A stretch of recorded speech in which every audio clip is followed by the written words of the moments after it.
विद्यार्थी मित्रों, भौतिक शास्त्र के प्रश्न पत्र में माध्यमिक शिक्षा मंडल मध्य प्रदेश भोपाल द्वारा जारी निर्देश के अनुसार आपको किन प्रश्नों के कितने अंक बोनस के मिलना है और कैसे मिलना है, आज के इस वीडियो में हम वो समझने का प्रयास करेंगे।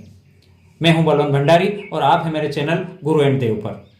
आइए देखते हैं कि वो अंक आपको किस प्रकार से मिल रहे हैं। यानी अधिकतम जो अंक हैं वो अंक बोनस के हैं 5 अंक।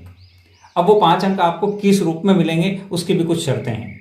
मापदंड के आधार पर ही आपको वो अंक मिलना है। साथ ही आज के इस वीडियो में हम सारे ऑब्जेक्टिव का सही जवाब भी आपके सामने रखेंगे ताकि आप देख पाओ, समझ पाओ कि आपके कितने ऑब्जेक्टिव सही हो रहे हैं।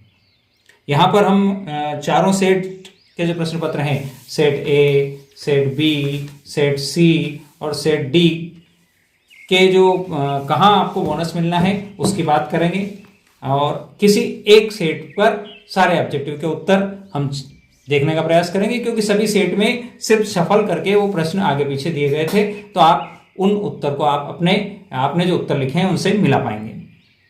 सबसे पहले हम बात करते हैं ये जो 4 सेट हैं ए बी सी डी, इसमें से किसी एक सेट को ले लेता हूं मैं और वो सेट ले रहा हूं सेट बी। तो सेट बी के ऑब्जेक्टिव में कहाँ कहाँ क्या आपको एडवांटेज मिलना है उसकी बात करेंगे और किस प्रकार से ये इस ऑब्जेक्टिव का सही जवाब है उसको देखेंगे। तो सबसे पहले हम स्टार्ट कर रहे हैं, विकल्प का चयन कीजिए, सही विकल्प का चयन कीजिए, यानी करेक्ट ऑप्शन आपको यहाँ से चॉइस करना था। पहला क्वेश्चन है आपका, धारा घनत्व का एसआई मात्रक क्या है? तो इसका सही जवाब है ampere meter square. Ampere meter square SI unit of current density. दूसरा है, शुद्ध संधारित्र युक्त प्रत्यावर्ती परिपथ में प्रवाहित धारा एवं आरोपित वोल्टता के मध्य कालांतर होता है, यानी the phase difference between flowing current and applied voltage in alternate current क्या होगा? तो इसमें चूंकि 2 जवाब सही थे तो बोर्ड द्वारा ये कहा गया है कि यदि छात्र तीसरा जवाब देता है तो भी नंबर दिया जाए और चौथा जवाब देता है तो भी नंबर दिया जाए, यानी π/2 और -π/2 भी करेक्ट है। अर्थात 1 अंक यहां आपके बोनस बनता है अगर आपने इन दोनों में से किसी जवाब को दिया है तो। अगला क्वेश्चन है, भाभा परमाणु अनुसंधान केंद्र यानी भाभा एटॉमिक रिसर्च सेंटर कहां सिचुएटेड है? तो इसका सही जवाब है मुंबई में ये सिचुएटेड है। जर्मेनियम अर्धचालक में वर्जित ऊर्जा अंतराल होता है, यानी forbidden energy gave for germanium semiconductor is. तो इसका सही जवाब है थर्ड वाला 0.72 इलेक्ट्रॉन वोल्ट, ये इसका सही जवाब है।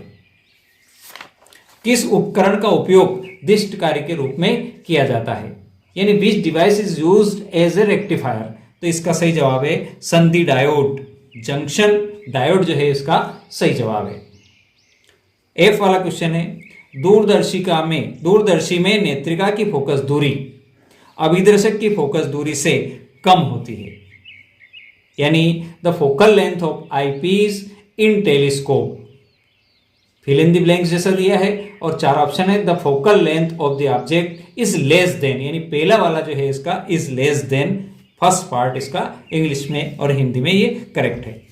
जी वाला क्वेश्चन है आपका, एक न्यूट्रॉन का द्रव्यमान कितना होता है? तो 4 जवाब दिए यहाँ पर। तो ये जो 1.67 है इंटू 10⁻⁻27 kg, यानी -27 किलोग्राम जो लिखा हुआ है, ये वाला जवाब आपका सही जवाब है। अब हम बात कर रहे हैं रिक्त स्थान की, यानी फिल इन द ब्लैंक्स की हम बात कर रहे हैं। आदर्श प्रेरकत्व का ओमीय प्रतिरोध, यानी the ohmic resistance of an ideal inductance is, ये होगा 0, ये है 0, इंग्लिश में आ जाएगा यहां पर 0। सेकंड है, दिष्ट धारा की आवृत्ति, the frequency of direct current is, ये भी 0 है, इसका जवाब भी क्या है 0 है। थर्ड क्वेश्चन, सबसे अधिक आवृत्ति की विद्युत चुंबकीय तरंग, यानी electromagnetic wave of highest frequency. तो इसका सही जवाब है गामा रेज। गामा रेज जो है वो उसकी फ्रीक्वेंसी सबसे ज्यादा होती है। फोर्थ क्वेश्चन है आपका, प्रकाश तरंगों की आवृत्ति, the frequency of light wave is order of, यानी उसका ऑर्डर क्या है, तो इसका सही जवाब है या तो 10⁻⁴ हर्ट्ज लिखा हो तो भी सही है, और यदि कोई बच्चा लिखता है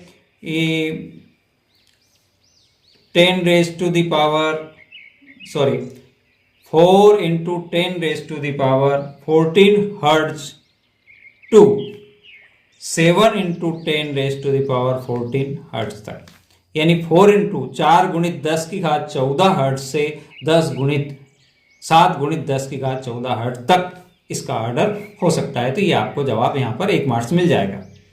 5वां है, प्रकाश का वेग विरल माध्यम से सघन माध्यम में जाने पर, तो ये कम होता है, घट जाता है, डिक्रीज होना। The velocity of light decrease which when is goes to rare medium to denser, यानी रेयर से डेंसर में जाएगा तो इसकी वेलोसिटी क्या हो जाती है, कम हो जाती है। चुंबकीय क्षेत्र एक, तो ये एक सदिश राशि है, वेक्टर, ये कौन सी राशि है, वेक्टर राशि है।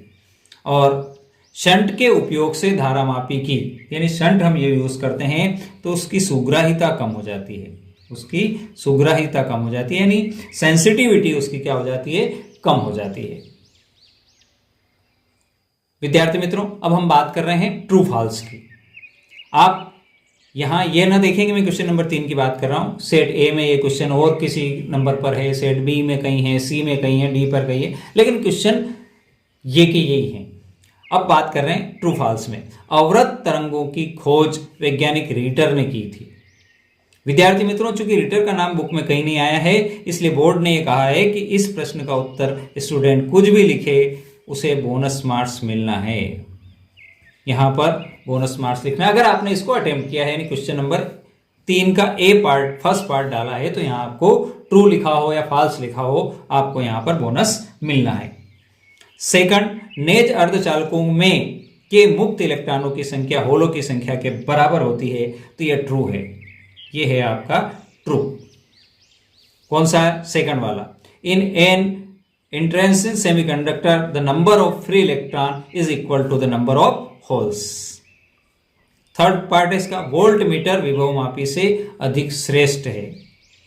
तो ये भी क्वेश्चन चूंकि आपका इस पार्ट में से वहां से सिलेबस से हटा दिया गया था, तो बोर्ड का ये कहना है कि यहाँ भी बच्चों को बोनस मिलना चाहिए। तो ये वाला पार्ट चाहे आपने ट्रू लिखा हो या फॉल्स लिखा हो, यहाँ पर भी आपको बोनस मार्क्स मिलना है। फोर्थ वाला पार्ट है आपका, डी ब्रागली तरंगे विद्युत चुंबकीय तरंगे हैं, तो ये असत्य है, फॉल्स है। परमाणु एक धनात्मक कण है, यहाँ घ लिखा हुआ है, इसको धनात्मक माना गया है, तो ये धनात्मक कण, परमाणु एक धनात्मक कण है, तो 5वां जो है ये असत्य है, यानी ये फॉल्स है। एक पूर्ण चक्र में किसी प्रेरक को आपूर्त माध्य शक्ति 0 होती है। एक पूर्ण, the average power supplied to an inductor over 1 complete cycle is 0। तो ये वाला जो है ये ट्रू है, सत्य है आपका।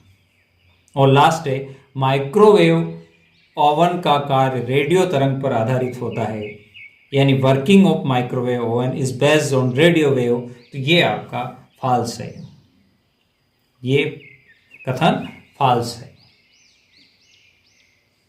अब हम बात कर रहे हैं, एक वाक्य में उत्तर दीजिए, यानी right answer of each question in 1 sentences. पहला है, देहली आवृत्ति क्या है, what is threshold frequency.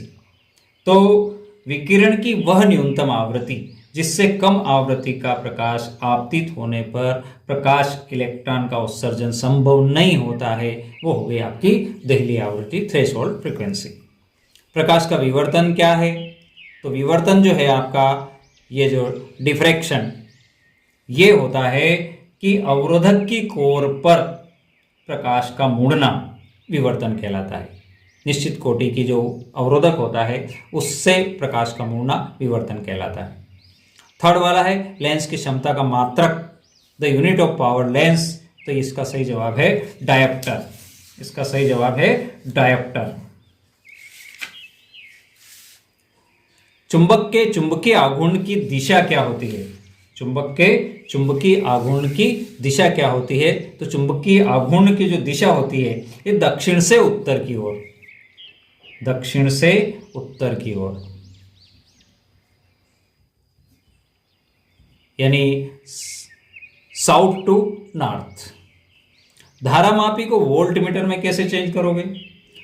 How to convert, ये लिखा है how galvanometer is change in voltmeter. तो श्रेणी क्रम में, इन सीरीज, उच्च प्रतिरोध जोड़कर, यानी प्रतिरोध जो है वो हाई होना चाहिए और जोड़ेंगे कैसे उसको? सीरीज में, श्रेणी क्रम में उच्च प्रतिरोध जोड़कर, को जोड़कर हम क्या करेंगे? धारामापी को वोल्टमीटर में बना देते हैं। अनुगमन वेग पर ताप का क्या प्रभाव पड़ता है? तो अनुगमन वेग ताप बढ़ाने पर घटता है, ताप बढ़ाने पर अनुगमन वेग क्या हो जाता है? घट जाता है। और विकिरण की ऊर्जा तथा आवृत्ति के बीच में जो संबंध है उस संबंध की, यानी E = h/nu आपका सही जवाब हो जाएगा यहाँ पर।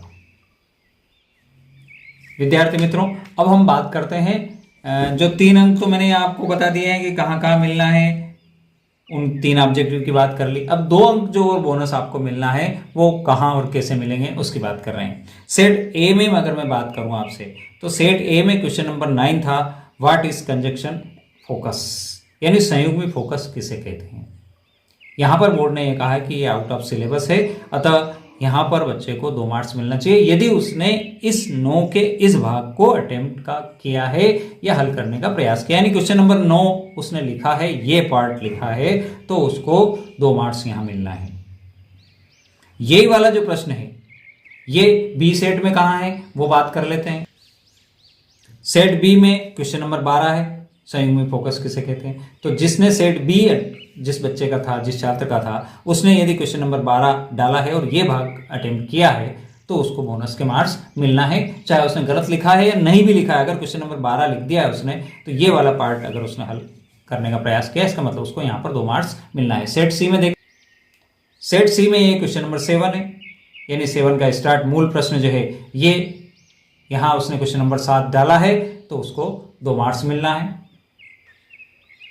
और सेट डी में क्वेश्चन नंबर 10 है, ये भाग जो उसने अगर अटेम्प्ट करने का प्रयास किया है, यानी क्वेश्चन नंबर 10 अगर लिखा है तो मूल प्रश्न के लिए उसे 2 अंक के बोनस मिलना है। विद्यार्थी मित्रों, ये था आपको set A B C D में कहाँ से कितने मार्क्स मिलना है, कौन सा आपका ऑब्जेक्टिव सही है और कहाँ आपको बोनस मिलना है, वो बात मैंने आज के इस वीडियो में करी। वीडियो आपने अंत तक देखा उसके लिए बहुत बहुत धन्यवाद। ओके, जय जिनेंद्र।